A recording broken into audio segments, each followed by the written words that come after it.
جب ہم ان کو ایلوبریٹ کرتے ہیں تو اس میں ان کی دلچسپی بڑھتی ہے. اسی طریقے سے جس وقت ہم انسانی حقوق کے حوالے سے چیزوں کو ایلوبریٹ کرتے ہیں تو ملکوں کی دلچسپی بڑھتی ہے, اور جو ہیومن رائٹس کے ادارے ہیں وہ اس پہ گاہے گاہے اپنے کنسرن شو کرتے ہیں. ایسا نہیں ہے نا کہ دنیا کو کوئی بس خالی کوئی کشمیر کا ڈسٹ جو ہے نا وہ یونائٹڈ نیشن میں بیٹھا ہوا ہے جو روزانہ پریس ریلیز جاری کر رہا ہے. جب گاہے گاہے کمپریہنسو رپورٹ بھی آتی ہیں, پریس ریلیز بھی جاری ہوتی ہیں, ہمارے بارے میں ہم بھی آتی ہیں, پار والے بارے کشمیر کے بارے میں بھی آتی ہیں. تو لہٰذا دودھ اور نہر کی شہد کی نہریں تو کہیں بھی نہیں بہہ رہی ہیں. ہر جگہ انسانی حقوق کی خلاف ورزیاں ہو رہی ہیں اور وہ دنیا دیکھ رہی ہے اور اس پہ دنیا کا ایک ری ایکشن ہے بھی. اور آپ یہ دیکھیں امریکہ کی جو اس وقت وائس پریزیڈنٹ ہیں, تو ایک وقت میں انڈیا نے ان کو ویزا دینے سے انکار کر دیا تھا یا بنا She is دیا Indian, I think. ہے. She is by birth مطلب شاید انڈین اور انڈیا ونیا سے کدھر ادھر سے ایسے ان کا, لیکن ہے انڈین. بڑا. کیونکہ سر میرا تو کہنے کا مطلب یہ ہے کہ لوگ جو جن کی نظر جو ہے وہ معاشروں پہ ہے, ملکوں پہ ہے, بین الاقوامی حالات پہ ہے, وہ اپنا رد عمل ظاہر کرتے رہتے ہیں. آپ نے جی جی, اور مظاہرے وہی کامیاب ہوتے ہیں جو مظاہرے جہاں سے آپ کا تعلق ہوتا ہے. وہی اگر میں کہنے لگا تھا, آپ نے بات آپ روک دی. میرپور سے تعلق رکھتے ہیں اور آپ اٹھ کے روزانہ جو ہے وہ سری نگر کے بارے میں مظاہرے کریں گے تو لوگ کہنے میں سمجھنے میں حقبہ جانب ہوں گے کہ یہ وہ کسی نے ان کو خرید کے رکھا ہوا ہے, کسی نے ہائر کیا ہوا ہے. اس لیے کہ اگر آپ میرپور کے بارے میں, میرپور کے لوگ جو ڈسپلیس ہوئے ہیں, وہاں جو ڈیم کی جو ایکسٹینشن ہوئی اس کی وجہ سے پورا میرپور جو جن خطرات سے دوچار ہے, تو اگر اس کے بارے میں آپ نے کبھی کوئی مظاہرہ نہ کیا ہو, کبھی کوئی بات نہ کی ہو, اور دھڑا دھڑ آپ جو ہے نا وہ اٹھ کھڑے ہوں سری نگر کے لیے, تو آپ کی کریڈیبلٹی کوئی نہیں ہوگی. کریڈیبلٹی اسی بندے کی ہے جو جہاں رہتا ہے, اور جہاں رہتا ہے وہاں اگر کوئی سری نگر کا آدمی یہاں رہتا ہے, وہ کوئی مظاہرہ کرتا ہے, وہ کوئی بات کرتا ہے, تو اس کو دنیا بہت توجہ سے سنے گی. شوکت صاحب ایک بات عرض کروں. جی, جون کے پروگرام میں آپ نے اسی مذہبی منافرت پہ ایک بات ہوئی تھی کہ آپ نے اس وقت تو خیر ہندوستان کے بارے میں بات بھی کی تھی کہ جب سے یہ گورنمنٹ آئی پھر یہ مذہبی اور یہ وہی جو ادھر کا ادھر ہو گیا بیانیہ. میں سمجھتا ہوں کہ یہ دونوں ریاستیں ایک مذہبی تفریق پہ بنی تھی, یعنی ایک مسلمانوں کی اکثریت ادھر, ہندو کی اکثریت, اس طرح ہی بنا تھا نا یہ ان کا جو بیس تھا. کیا آج وہ وقت نہیں آ رہا کہ یہ دونوں اسی ہی نظریے کی بنا پر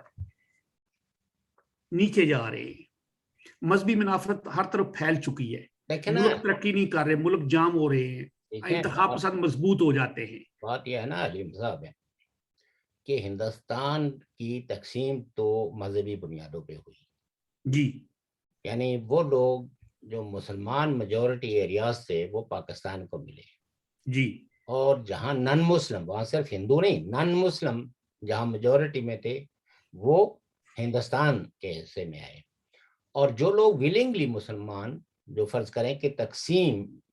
کہ اس قاعدے کلیے کے اندر نہیں آتے تھے, وہ بھی اگر ہندوستان سے مائگریٹ ہو کے پاکستان کی طرف آئے تو کسی نے ان کو روکا نہیں. یہ ٹھیک ہے, اس نام پہ مذہبی فسادات بہت ہوئے اور تقریباً 3 کروڑ سے زائد لوگ جو ہے وہ اس پورے یعنی ریپلیسمنٹ میں یا فرقہ وارانہ فسادات کی نظر ہوئے. اور تاریخ کی سب سے بڑی میں سمجھتا ہوں کہ ہجرت ہے,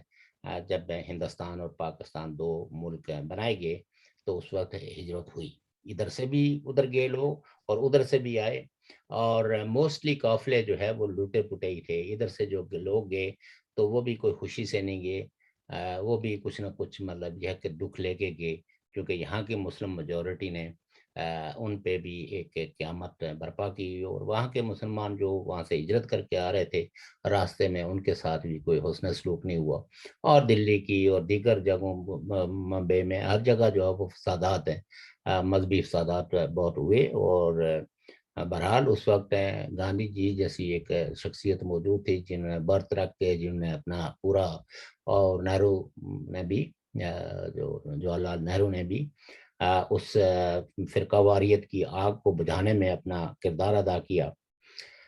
البتہ ایک جو بات میں کہنا چاہتا تھا وہ یہ تھا کہ تقسیم تو مذہبی بنیادوں پہ ہوئی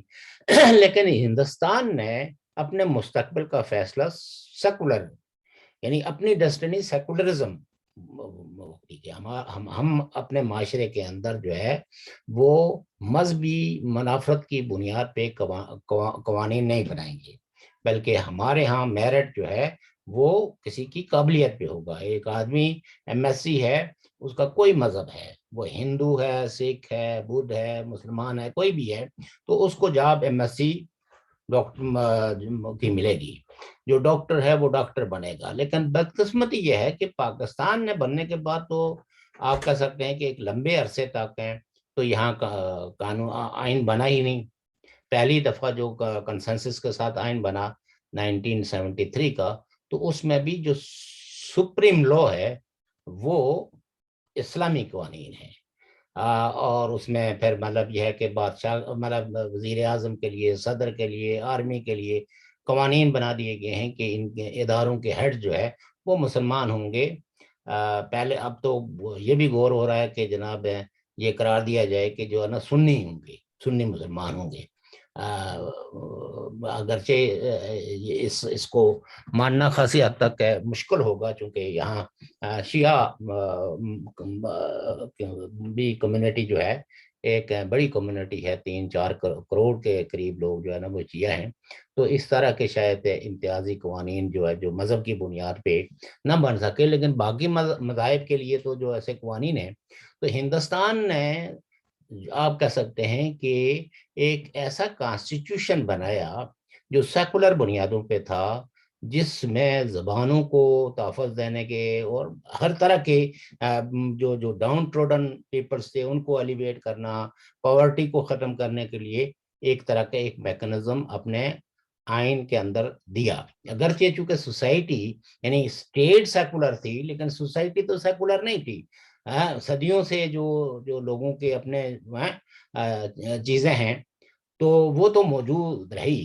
اور ایک لمبے عرصے تھے۔ آپ کو پتا ہے کہ وہاں کی جو مذہبی پارٹیاں تھیں، یعنی ہندو مذہبی پارٹیاں، جس میں آر ایس ایس تھی اور بھی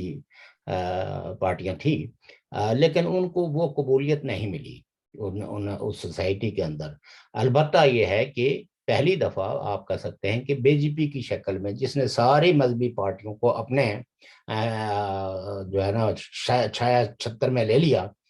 اور بی جے پی یہ آئی پہلی دفعہ جب واجپئی صاحب کے، تو اس دور میں بھی مذہبی ہمانگی برقرار رہی، کسی قسم کی کوئی ایسی بات نہیں ہوئی جو جس سے آپ کہہ سکیں وہ بڑے پیمانے پہ حادثہ ہو۔ ایک دکا تو واقعات جو ہے نا وہ ایسے مذہبی معاشروں کے اندر ہوتے رہتے ہیں،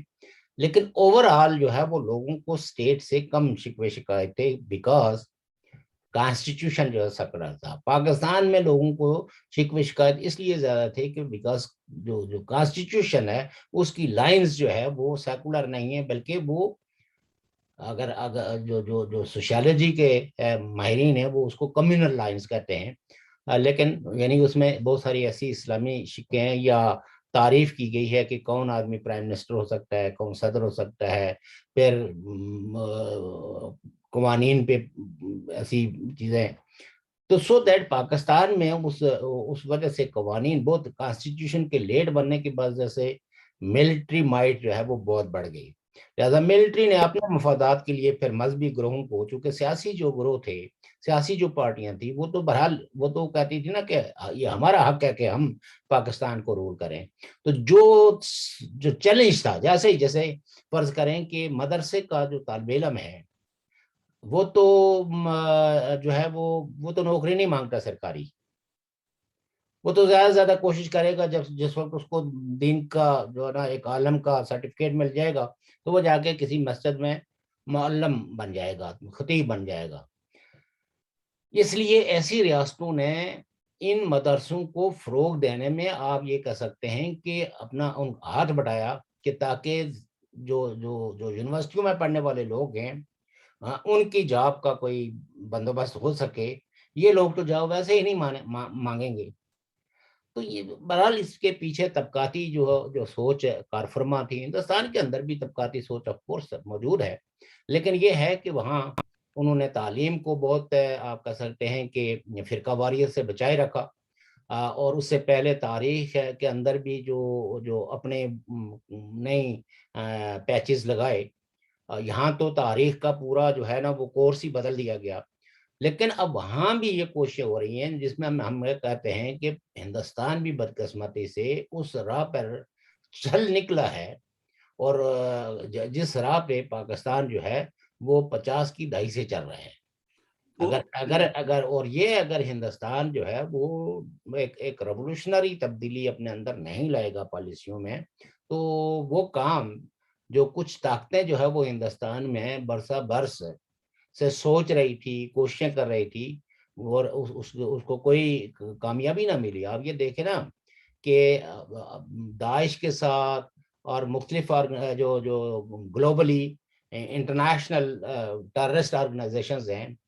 ہر جگہ کا آدمی موجود ہے، ایون برطانیہ سے لوگ اس میں شامل ہوئے،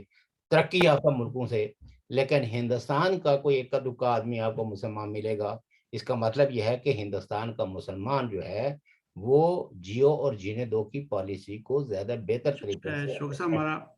2 منٹ ہے، آپ ذرا گفتگو اگر سمیٹیں، ٹائم کافی ہو بس جائے۔ سمیٹ لی ہم نے، مطلب یہ ہے کہ وہ رات کو بھی زیادہ لمبا ہو گیا تھا، تو کچھ لوگوں نے کہا کہ بھئی بات یہ ہے کہ آپ لوگ وہی میں اسی لیے میں عرض کرتا ہوں، تو پھر کرتے ہوئے ٹائم کا خیال نہیں رکھتے۔ تو محترم ناظرین سامعین، ہم اپنے پروگرام کا اختتام کرنا چاہتے ہیں، اور کرنے سے پہلے عرض کرتا ہوں تھوڑا سا پھر 5 منٹ لیٹ ہو گئے، لیکن میں معذرت چاہتا ہوں۔ جو مملکت اقتصادات کی جو تاریخ ہے نا، اس میں جب تک یہ مذہبی منافقت تب تک پھیلتی رہ رہی ہیں، جب تک ہمیں یہ نہ بتایا جائے، صحیح پڑھایا جائے کہ محمد بن قاسم کیوں آیا تھا، وہ حملہ آور کیوں ہوا تھا، وہ کس وجہ سے حملہ آور ہوا تھا، وہ راجہ دیبل سے کن کو واپس مانگنے کے لیے آیا تھا، پھر تب جا کے یہ مذہبی منافقتیں ختم ہوں گی اور تاریخ کا صحیح مطالعہ ہو سکے گا۔ میں اسی پہ اجازت چاہتا ہوں۔ اللہ حافظ۔ بہت شکریہ جناب۔ اللہ